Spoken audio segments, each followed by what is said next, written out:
சிம்மராசிக்காரவங்க வந்து எந்த நாட்கள்ல கடன் வாங்கலாம், எந்த நாட்கள்ல அவங்க புதுசா ஒரு சேமிக்கிறதுக்கான ஒரு பிளான், ஏதோ எஃப்டிஓ ஆர்டிஓ இல்ல ஏதோ ஒரு இதுல இன்வெஸ்ட் பண்றது, இந்த மாதிரியான விஷயங்கள்ல எந்த நாட்கள்ல பண்ணலாம் அப்படின்னா, கடன் வாங்குறது அப்படின்றது சனிக்கிழமையில வாங்குறது சிறப்பு. அதே நேரத்துல கடன் அடைக்கிறதுன்றது வியாழக்கிழமை, அப்படி இல்லைன்னா புதன்கிழமை, இந்த 2 நாட்கள்ல கடன் அடைக்கிறதுன்றது சிறப்பு.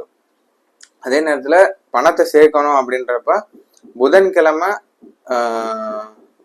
ஏதோ ஒரு எஃப்டிஓ இல்லை ஆர்டிஓ ஏதோ ஒன்று நீங்க பண்றீங்க அப்படின்னா புதன்கிழமை, அப்படி இல்லை அப்படின்னா செவ்வாய்க்கிழமையில பண்றது ரொம்பவே சிறப்பானது.